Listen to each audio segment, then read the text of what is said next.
North లో pollution విషయంలో ఢిల్లీ ఏ విధంగా మొదటి స్థానంలో ఉందో సౌత్ లో కూడా పొల్యూటెడ్ నగరంగా మరో నగరం మారబోతుంది.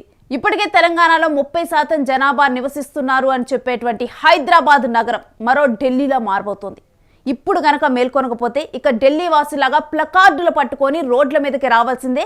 మా ఆరోగ్యాల్ని కాపాడండి మహాప్రభో అని ప్రభుత్వాల్ని మొరపెట్టుకోవాల్సిందే.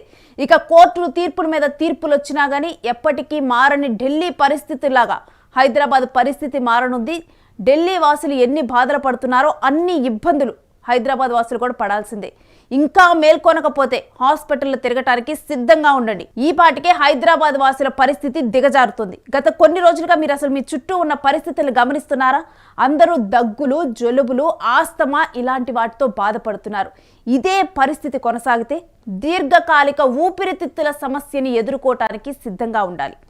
ఇప్పటికే ఈ సమస్యలు పెరుగుతున్నా ఇలానే ఉంటే ప్రతి ఇంటిలోనూ ఇద్దరికైనా సరే ఈ సమస్య వస్తుంది. ముఖ్యంగా చిన్నపిల్లలు, పెద్దల పరిస్థితి అయితే అసలు చెప్పాల్సిన అవసరమే లేదు. ఇక ఢిల్లీలో కొన్ని ప్రాంతాల్లో ఇప్పటికీ కూడా ఎయిర్ క్వాలిటీ ఇండెక్స్ 500 కన్నా కానీ ఎక్కువగానే ఉంది. ఇప్పుడు హైదరాబాద్ లో కూడా ఎయిర్ క్వాలిటీ ఇండెక్స్ ఎంత ఉందో తెలుసా? 300. కుకట్పల్లి, మూసాపేట్, బాలానగర్, నాంపల్లి, మెహదీపట్నం ఇలాంటి మరికొన్ని ప్రాంతాల్లో ఇటువంటి ప్రమాదకర స్థాయిలో కూడా ఎయిర్ పొల్యూషన్ పరిస్థితి అయితే మనకి కనిపిస్తూ ఉంది. ఇక పరిస్థితి చెయ్యి జారక ముందలే ప్రభుత్వాలు చర్యలు చేపట్టాలి, లేకపోతే శ్వాస సంబంధిత వ్యాధులు తప్పవు. ఇప్పటికే తెలంగాణలో ఉన్న జనాభాలో 30% కేవలం హైదరాబాద్ నగరంలో ఉన్నారు.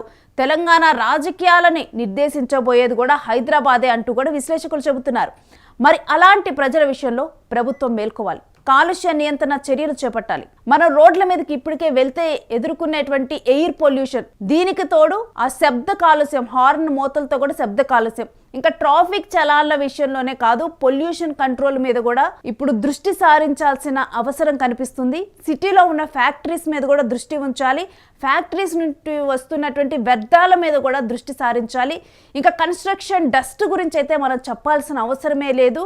ఇంకా మన ఎయిర్ క్వాలిటీ ఇండెక్స్ మరింత పడిపోక ముందలే కూడా ప్రస్తుతం ఉన్న పరిస్థితుల్లో ఈ సమస్యను గాలికి వదిలేయకుండా దీనికి ఒక సొల్యూషన్ ని చూడాల్సిన పరిస్థితి. ఎయిర్ క్వాలిటీ ఇండెక్స్ మీద దృష్టి సారించాల్సిన అవసరం కనిపిస్తుందని వాతావరణ నిపుణులు కూడా హెచ్చరిస్తున్నారు.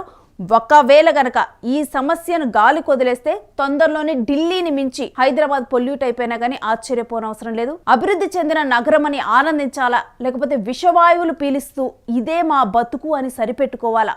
మీరేమంటారు?